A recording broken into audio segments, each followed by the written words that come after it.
गौतम बुद्ध हमेशा ही सही समय पर प्रवचन देने पहुंच जाया करते थे।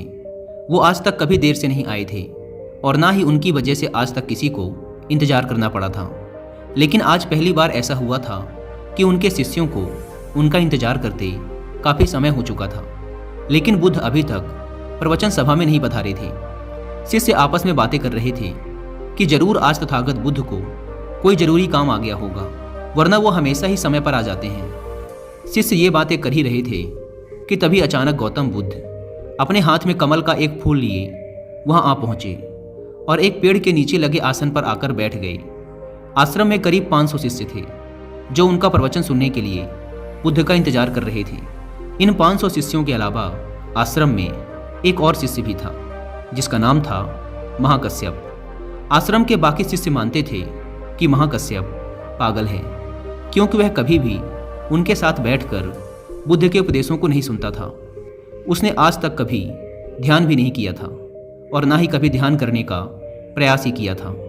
वह बस पूरे दिन चुपचाप किसी पागल की तरह आश्रम के एक पेड़ के नीचे बैठा रहता। ना ही उसके पास कोई बात करने आता और ना ही वो किसी से बात करता।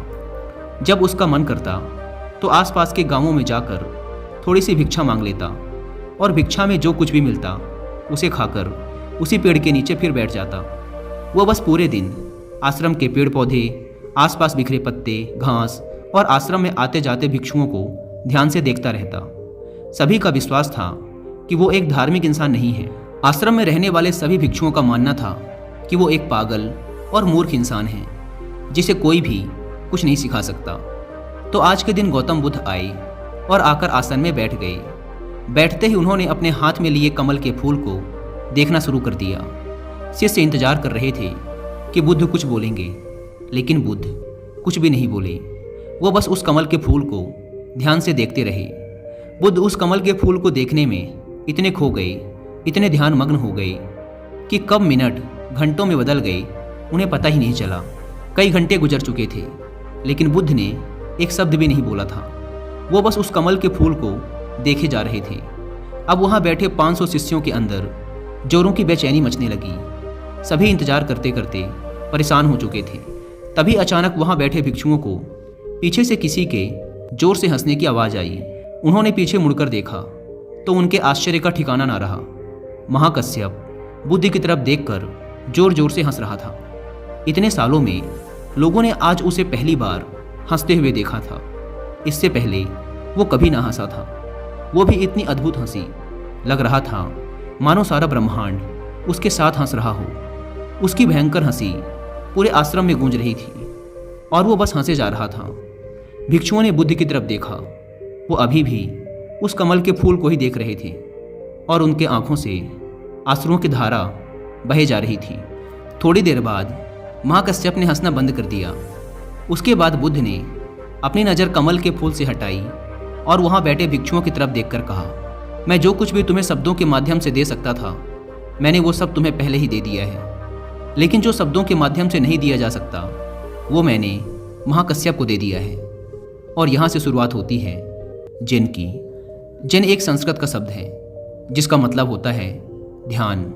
गौतम बुद्ध ने दुनिया को ध्यान सिखाया और फिर बौद्ध धर्म इस ध्यान को चाइना ले गए, जहाँ इसे जिन कहा जाने लगा। फिर चाइना से होते हुए ये जिन परंपरा जापान, कोरिया और दक्षिण पूर्व एशिया के कई देशों में फैल गई। जिन आत्मज्ञान प्राप्त करने का एक बहुत ही अजीब लेकिन अद्भुत तरीका है, क्योंकि इसमें किसी भी तरह की कोई बाधा, कोई बंधन नहीं है।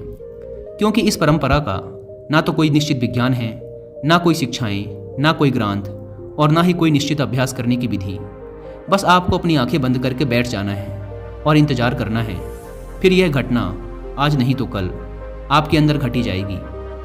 जिन परंपरा में ध्यान करने का कोई निश्चित तरीका नहीं है। इसमें बस आपको जागरूक होकर ये देखना होता है कि आपके दिमाग में किस तरह के विचार उठ रहे हैं। लेकिन आपको उन विचारों में उलझना नहीं है, बस उन्हें देखना है। एक विचार उठेगा और फिर वो अपने आप गायब भी हो जाएगा। बस आपको उन्हें पूरी जागरूकता के साथ देखते रहना है। जब आप मन में उठने वाले किसी एक विचार का निरीक्षण पूरी जागरूकता के साथ करते हैं और फिर जब वो विचार आपके मन से गायब हो जाता है और आप दूसरे विचार के निरीक्षण के लिए तैयार होते हैं, तो आप पाएंगे कि दूसरा विचार उतनी तेजी और जल्दी से नहीं उठा। ऐसा इसलिए होता है क्योंकि जब आप अपने मन के विचारों पर ध्यान देना शुरू कर देते हैं तो हमारे मन की भाग दौड़ कम हो जाती है और मन शांत होने लगता है। और फिर एक ऐसी अवस्था भी आती है जब हमारा मन विचार मुक्त हो जाता है। मन में कोई विचार नहीं होते। दो विचारों के बीच की यही विचारहीनता ही सच्ची चेतना कहलाती है। शुरुआत में इस विचारहीनता का समय ज़्यादा लंबा नहीं होता।